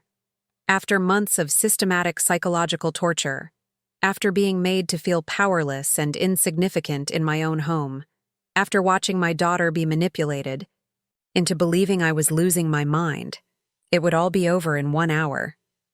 But as I stood at the window watching the sunrise paint the sky in shades of gold and pink, I realized that this confrontation was about more than just stopping Marcus. It was about revealing a truth that would shatter Sarah's world and force her to confront the reality that the man she loved had been using her as a weapon against her own mother. The sound of Sarah's voice in the hallway made my heart clench with anticipation and dread. She was calling for Marcus, her tone edged with concern. Marcus? Honey, where are you? Mother's door is locked, and she's not answering when I knock. I heard the study door open and Marcus's measured response. She's probably still sleeping, Sarah. Yesterday was emotionally exhausting for her. Let her rest. But she never locks her door, and we need to talk to her about the Sunset Manor situation. The intake coordinator called this morning to confirm the appointment. There was a pause.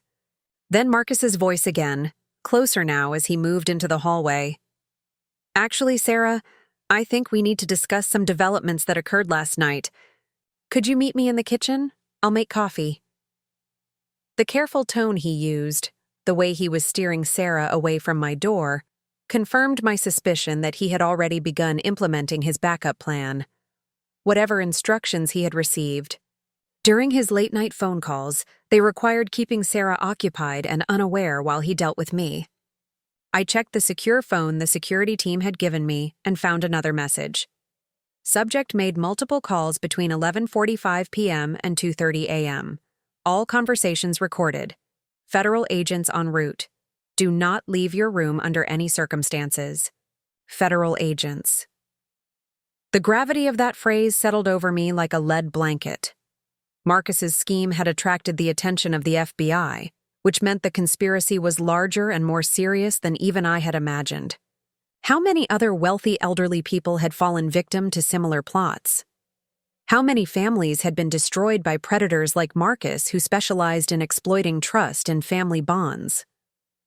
The sound of the kitchen door closing told me that Sarah and Marcus were now engaged in whatever conversation he had planned to distract her.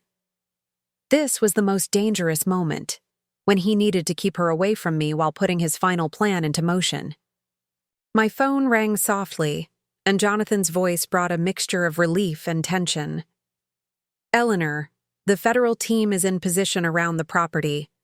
We have evidence of Marcus's involvement in a broader conspiracy targeting wealthy elderly individuals across multiple states.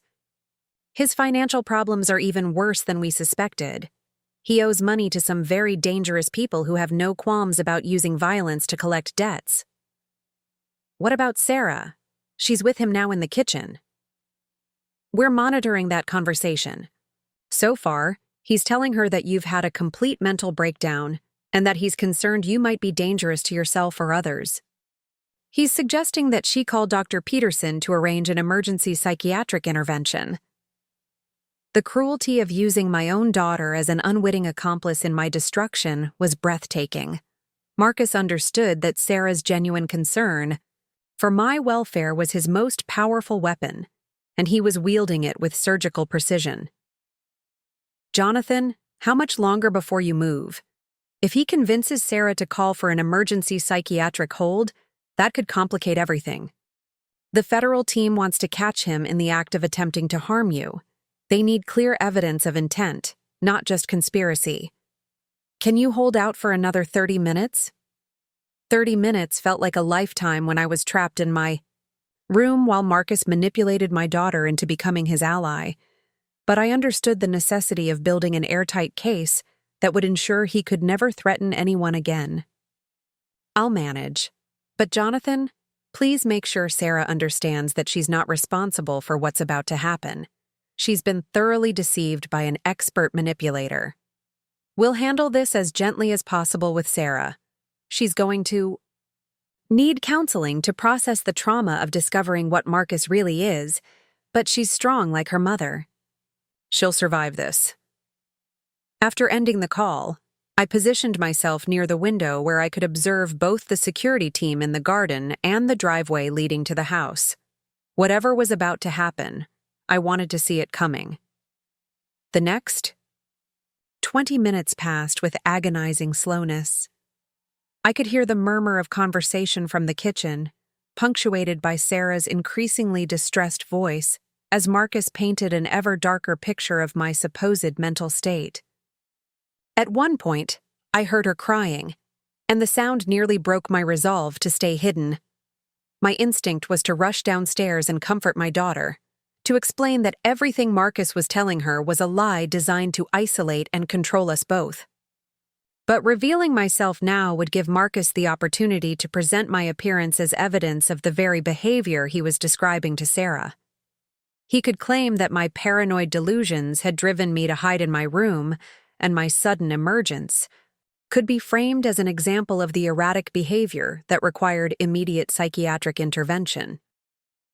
At 8:15 a.m., everything changed. I heard Sarah's voice raised in anger for the first time since this ordeal began. Marcus, I don't care how worried you are about Mother's mental state. I am not calling Dr. Peterson to have her forcibly committed without giving her a chance to explain her side of this situation. Marcus's response was sharp and impatient. Sarah, your mother is beyond rational explanation. She's convinced herself that I'm some kind of criminal mastermind trying to steal her money. These are classic symptoms of paranoid dementia, and delaying treatment will only make things worse. Then we'll arrange for a proper evaluation with multiple doctors, not an emergency commitment based on your assessment alone. I want to talk to her first. Absolutely not. In her current state, she could become violent or attempt to harm herself. I won't have you putting yourself at risk because you're too emotionally involved to see the situation clearly. The manipulation was so blatant that I was amazed Sarah didn't recognize it immediately. Marcus was using her love for me to justify actions that would ultimately destroy me, convincing her that protecting me required surrendering me to his control. But Sarah's next words gave me hope. Marcus, you're scaring me. This doesn't feel like concern for Mother's welfare. This feels like you're trying to rush her into a situation she doesn't want, and I don't understand why you're so insistent on moving forward without her consent. There it was. The first crack in Marcus's carefully constructed facade. Sarah was finally beginning to question his motives, to notice the discrepancy between his stated concern for my welfare and his determination to override my clearly expressed wishes. Marcus's response revealed the desperation that had been building beneath his calm exterior. Sarah, I've been protecting you from the full extent of your mother's deterioration. But the truth is that she's been making increasingly bizarre accusations about me and about our marriage. She's claimed that I married you for money, that I'm trying to steal the family estate, even that I might be planning to hurt her physically. These are serious delusions that require immediate professional intervention. What kind of accusations? She believes I've been isolating her from her friends, screening her phone calls, and manipulating you against her. She thinks there's some vast conspiracy to have her declared mentally incompetent so I can gain control of her assets. Yesterday, she even suggested that I might try to kill her if the psychiatric commitment doesn't work. The way Marcus presented my accurate perceptions as evidence of mental illness was masterful. He was betting that Sarah's love for him would make her interpret my valid concerns as symptoms of paranoia rather than reasonable responses to his actual behavior. But Sarah's silence stretched longer than Marcus had anticipated, and when she finally spoke, her voice was thoughtful rather than dismissive. Marcus, some of those things don't sound entirely unreasonable. You have been managing her phone calls and mail, and you did push pretty hard for the Sunset Manor option even when she expressed reservations. Sarah, I was trying to protect her from stress and overstimulation. Elderly people with cognitive decline can become overwhelmed by normal daily activities that they used to handle easily. But Mother has always been incredibly sharp and organized. Even with grief and adjustment issues, it seems unlikely that she would suddenly become unable to manage her own phone calls and correspondence. I held my breath, waiting to see if Sarah would follow this line of reasoning to its logical conclusion. For the first time in months, she was questioning Marcus's narrative instead of accepting it unconditionally. Marcus's voice took on a harder edge. Sarah, I understand that this is difficult for you to accept, but your mother's condition is more serious than you want to believe. If we don't act quickly, she could become a danger to herself or others. What do you mean, a danger to others? Yesterday, when I was trying to help her organize some important documents, she became physically aggressive and threatened to call the police. She accused me of stealing from her and claimed that I was planning to have her murdered. Sarah, that level of paranoid delusion could lead to violence if she becomes convinced that her fantasies are real. The skillful way. Marcus twisted my reasonable objections to his theft, and my accurate perception of his intentions into evidence of dangerous mental illness was chilling. But this time, instead of immediately accepting his version of events, Sarah asked the question that would begin to unravel everything. Marcus, if Mother is really that delusional and potentially dangerous, why haven't you mentioned any of this to me before yesterday? These sound like serious symptoms that would have been developing over time.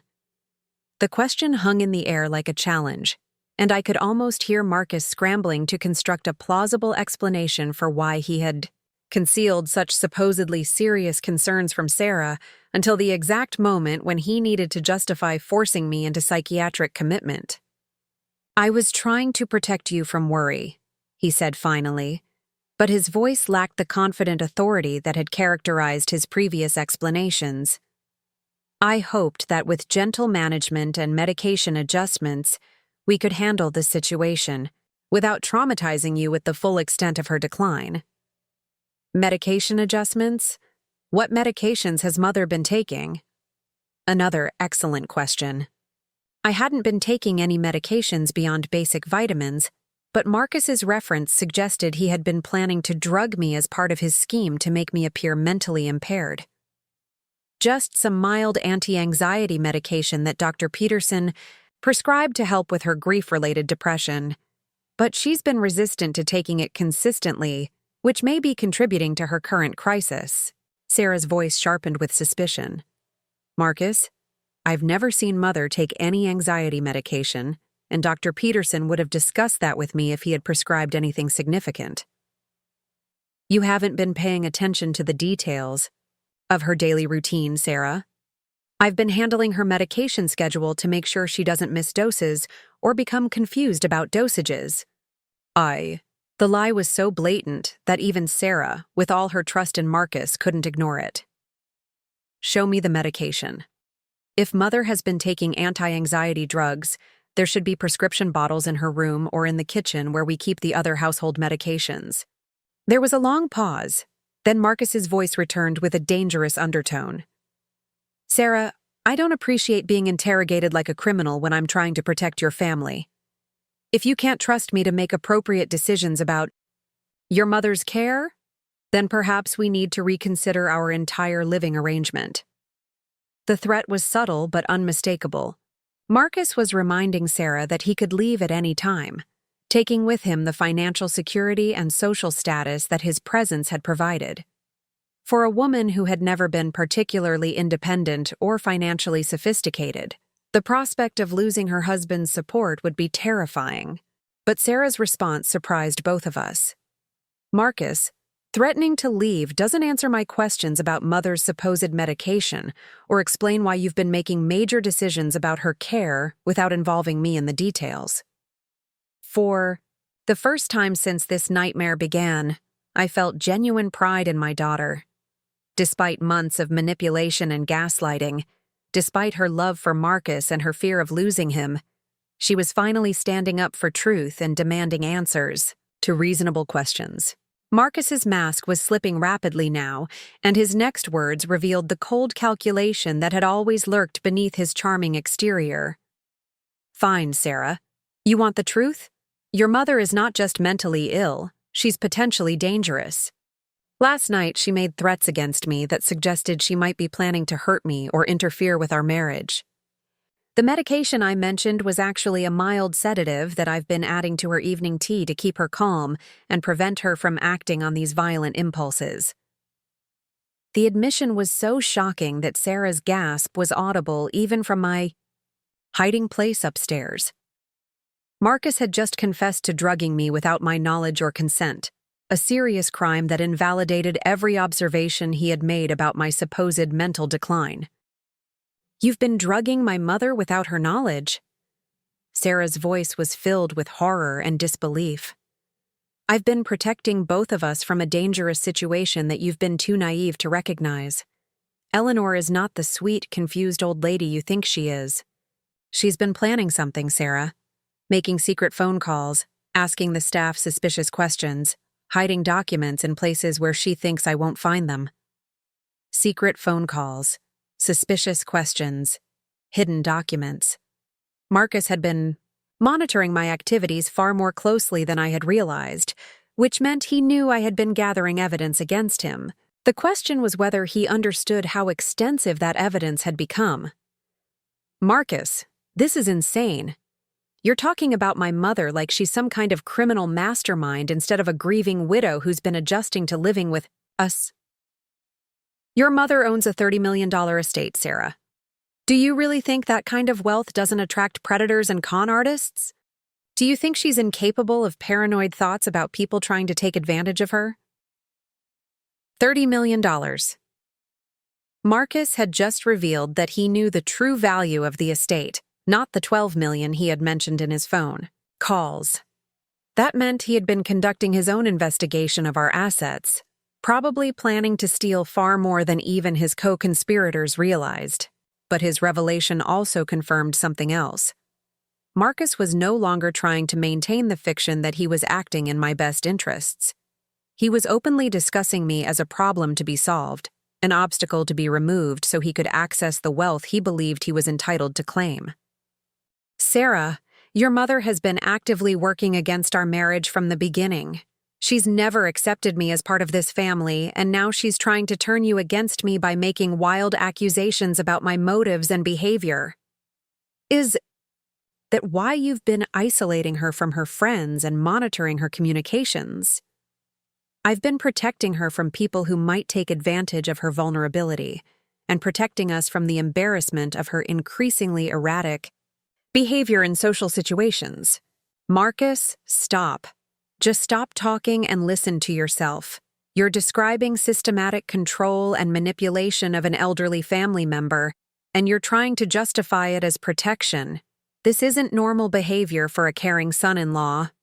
The conversation had reached a tipping point. Sarah was no longer accepting Marcus's explanations or allowing herself to be manipulated by his emotional appeals. She was finally seeing his actions for what they were. A calculated campaign of abuse designed to gain control over a vulnerable family member. But Marcus was far from finished. In his desperation, he was about to reveal the full extent of his criminal intentions. Sarah, I've been trying to handle this quietly for your sake, but your mother has forced my hand. She's threatened to call the police and make false accusations against me. She's claimed that I'm trying to steal from her, and that I might even try to hurt her physically. If she follows through on these threats, it could destroy our marriage and our future together. So, what are you suggesting we do? The pause that followed was so long that I wondered if Marcus was reconsidering his next words. When he finally spoke, his voice carried a coldness that made my blood freeze. I think your mother's mental condition has deteriorated to the point where she might be a danger to herself. Elderly people who become paranoid and delusional sometimes have accidents. They fall downstairs, they forget to take life-saving medications, they become confused about what they're doing and accidentally harm themselves. Sarah's sharp intake of breath told me she understood the implications of what Marcus was suggesting. He wasn't just talking about having me committed to a psychiatric facility anymore. He was discussing my death, presenting it as an unfortunate but inevitable consequence of my supposed mental illness. Marcus, are you suggesting that something might happen to my mother? Are you talking about... She couldn't bring herself to finish the sentence. I'm saying that people in her condition often don't live very long. The stress of mental illness, the confusion, the refusal to accept help. It takes a toll on elderly bodies. If something were to happen to her, it would be tragic but not entirely unexpected given her recent decline. There it was. Marcus had just confessed to planning my murder, presenting it to my own daughter as a natural consequence of aging and mental illness rather than the cold-blooded crime it actually was. But instead of the agreement or resigned acceptance he had expected, Sarah's response was firm and final. Marcus, I want you to leave this house immediately.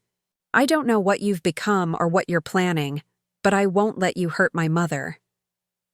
The words hit Marcus like a physical blow. His carefully constructed manipulation had finally collapsed under the weight of his own desperation and arrogance. In trying to convince Sarah that my death would be inevitable and even merciful, he had revealed himself as the monster I had always known him to be. Sarah, you're making a terrible mistake. Your mother has poisoned your mind against me with her paranoid delusions. If you throw away our marriage for her sake, you'll regret it for the rest of your life. Get out, Marcus. Get out now before I call the police myself. You can't just throw me out of my own home. This isn't your home. This has never been your home. This is my mother's house, and you are no longer welcome here. The sound of chairs scraping against the kitchen floor told me that the confrontation was moving toward its climax. Sarah had finally seen through Marcus's deception, but that also meant he was cornered and desperate. A man who had planned murder once might be willing to attempt it immediately if he believed his schemes were about to be exposed. My secure phone buzzed with an urgent message. Federal agents moving in now. Stay in your room until we give the all clear. Through the window, I could see black SUVs pulling into the circular driveway with the smooth efficiency of a military operation. The cavalry had arrived, but the question was whether they would be in time to prevent Marcus from taking desperate action against Sarah or me. The sound of the front door slamming open echoed through the house, followed by authoritative voices identifying themselves as federal agents. Within moments, the carefully orchestrated facade that had protected Marcus for so long would be stripped away, revealing him as the criminal he had always been. But as I listened to the chaos erupting below, I realized that this confrontation was about more than just stopping one man's criminal scheme. It was about reclaiming my identity, my authority, and my right to live with dignity in the home Thomas and I had built together. The game Marcus had started with such confidence was about to end with his complete and total defeat.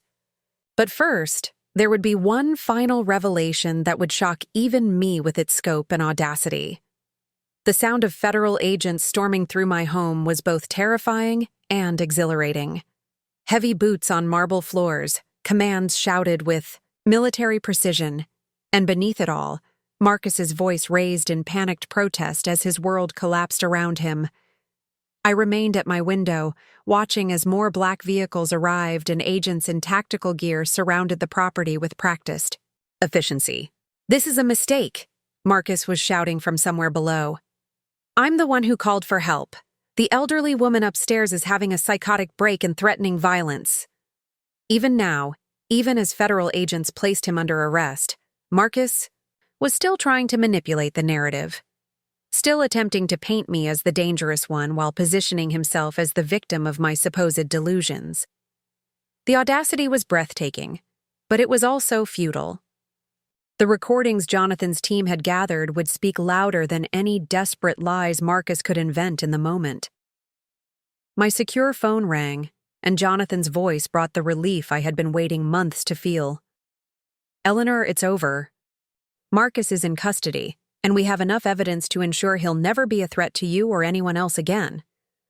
What about Sarah? Is she safe? She's shaken but unharmed. The agents are with her now, explaining what's been happening. She's going to need time to process all of this, but she's asking to see you. I made my way downstairs on trembling legs, still hardly believing that the nightmare was finally ending. The grand foyer of my home was filled with federal agents processing evidence and taking statements, transforming the elegant space into something resembling a crime scene from a television drama. Sarah stood near the morning room doorway, her face pale and streaked with tears, speaking quietly with a female agent who appeared to be explaining the investigation. When she saw me descending the staircase, she broke away from the conversation and rushed toward me with the kind of desperate embrace that comes after surviving something terrible together. "Mother, I'm so sorry," she sobbed against my shoulder. "I didn't see what he was doing. I thought I was protecting you, but I was helping him hurt you instead." I held my daughter close, feeling the weight of months of manipulation and pain finally beginning to lift from both our shoulders. "Sarah, you were deceived by an expert. Marcus fooled everyone, including professionals who should have known better. You're not responsible for his crimes. But I believed him when he said you were losing your mind. I was ready to let him put you in that terrible place. How could I have been so blind?"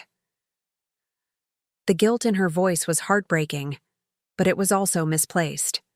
Marcus had spent over a year carefully constructing his web of lies, using Sarah's love for both of us as a weapon against our family. No ordinary person could have been expected to see through such sophisticated manipulation.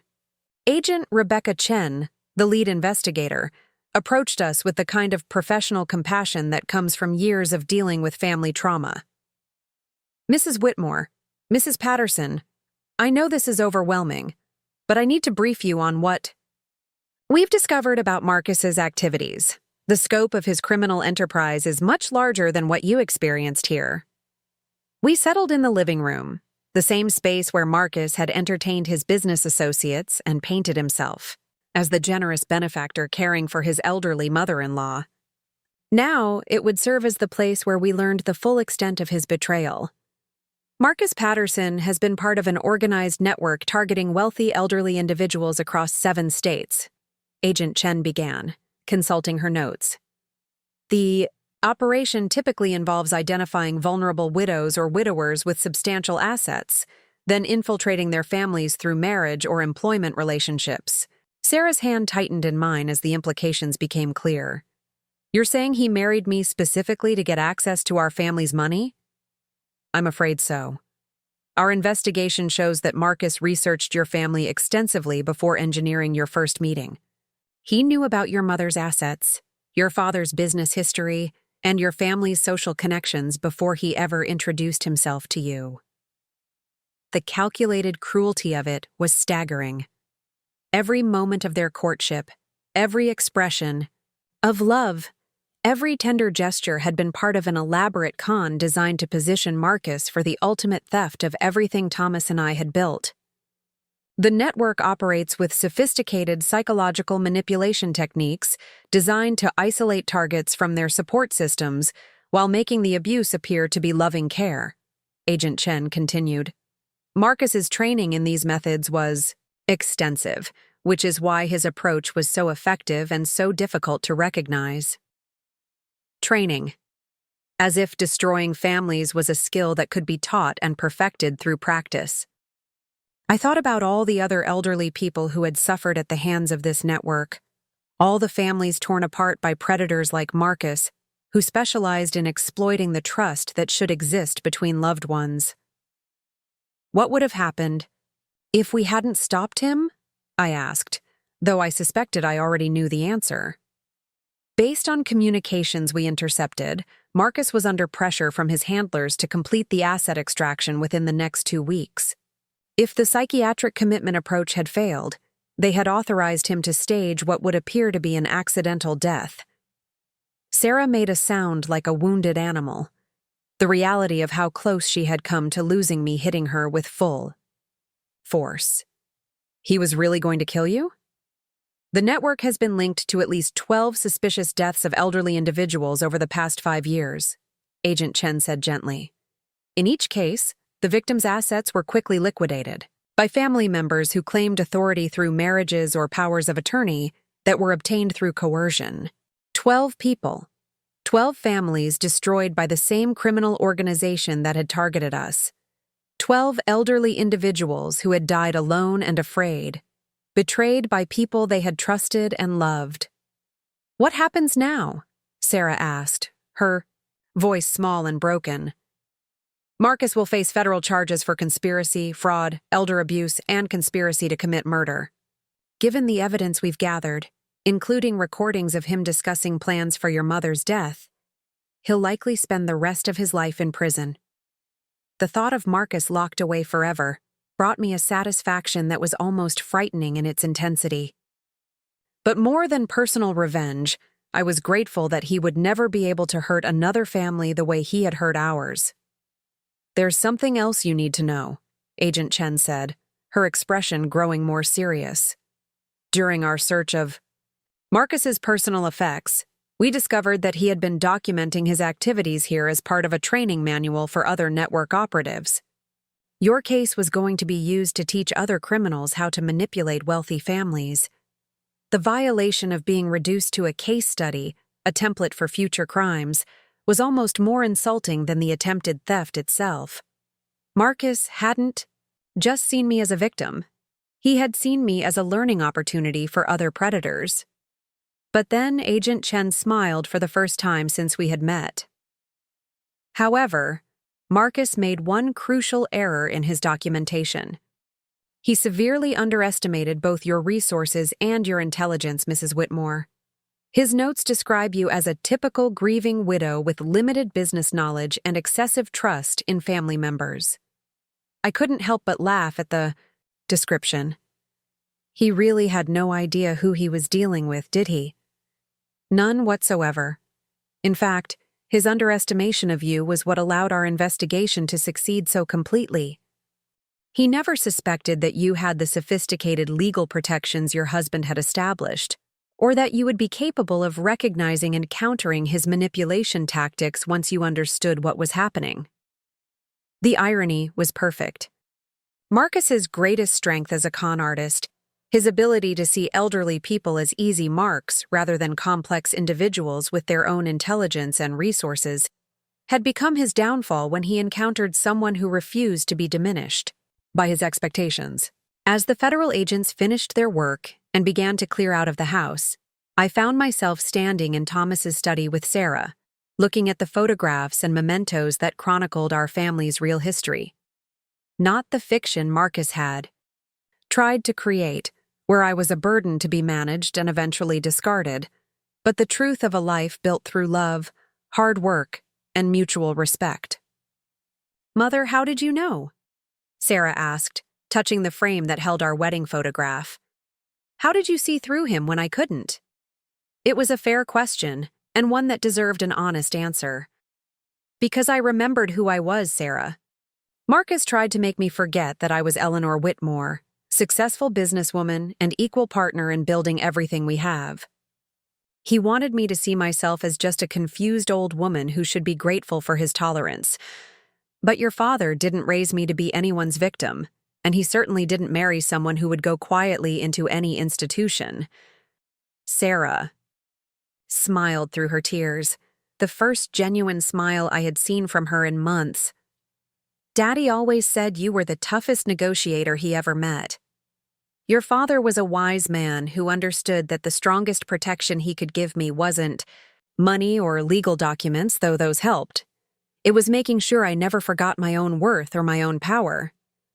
As evening fell over the estate, Sarah and I sat in the garden where Thomas had planted the roses that had become my metaphor for careful pruning and patient cultivation.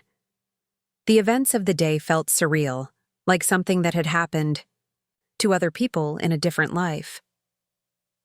"What happens now?" Sarah asked, echoing her earlier question, but with a different meaning this time. "Now we rebuild," I said simply. "We repair the trust that Marcus damaged. We strengthen the family bonds he tried to break. and we make sure that no one ever again mistakes our kindness for weakness. I want to help with that. I want to learn about the business, about our finances, about all the things I should have been paying attention to instead of letting Marcus handle everything. The eagerness in her voice reminded me of the curious little girl who used to sit in Thomas's office, asking endless questions about how businesses worked and why some people succeeded while others failed. Marcus had tried to turn her into a dependent, compliant wife who accepted his authority without question. But underneath his manipulation, the intelligent, capable woman Thomas and I had raised was still there, waiting to be rediscovered. "There's something I need to tell you, Sarah," I said, reaching for her hand. "Something that Marcus never understood about our family's wealth." She looked at me expectantly, and I realized that this was the moment for the final revelation. The truth that would have made Marcus's entire scheme impossible even if he had succeeded in every other aspect. "Your father and I didn't just build a successful business. We built a legacy trust that ensures our family's wealth will be protected and used for meaningful purposes for generations to come. Even if Marcus had gained control of my personal assets, even if he had succeeded in having me declared incompetent, he never could have touched the real family fortune." Sarah's eyes widened as the implications sank in. "How much money are we talking about?" "Enough to fund charitable foundations, education scholarships, and elder care advocacy programs that will help prevent other families from experiencing what we've been through." Marcus thought he was stealing a comfortable retirement. He was actually attempting to rob resources that are dedicated to protecting vulnerable people from predators exactly like him. The poetic justice of it was almost overwhelming. Marcus had targeted our family because he saw us as wealthy victims who could provide him with the money he needed to pay his debts and maintain his lifestyle. Instead, he had stumbled into a trap that would not only destroy him personally, but provide funding for programs designed to catch and stop other criminals who preyed on elderly people. As we sat in the garden watching the last light fade from the sky, I thought about the strange journey that had brought us to this moment. 6 months ago, I had been a grieving widow who felt powerless and isolated in her own home. Tonight, I was a survivor who had not only protected herself and her family, but had struck a blow against an entire criminal network that specialized in exploiting the vulnerable. Thomas had been right about the roses. Sometimes you had to cut away the diseased parts to save the healthy growth. Marcus had been the disease, but pruning him away had revealed the strength that had always existed in our family bonds. "Mother," Sarah said as we prepared to go inside, "I promise I'll never let anyone make you feel small or powerless again. And I'll never stop being grateful that you were strong enough to fight back when I couldn't see what was happening. And I promise to never again mistake patience for weakness or kindness for naivety. We've learned some hard lessons, but we've learned them together." As we walked back toward the house, I thought about all the other elderly people who might face similar threats in the future. Marcus's arrest was just the beginning of a larger battle against the criminals who saw aging as an opportunity for exploitation rather than a natural part of life that deserved respect and protection. But tonight, that battle could wait. Tonight, I was simply Eleanor Whitmore, safe in her own home, surrounded by the people she loved and protected by the wisdom and foresight of a husband who had understood that the greatest gift he could give. His wife was not shelter from the world's dangers, but the tools and resources to face those dangers with strength and confidence. The roses would bloom again in the spring, healthier and more beautiful for having been properly tended. And so would our family. Up next, you've got 2 more standout stories right on your screen. If this one hit the mark, you won't want to pass these up. Just click and check them out.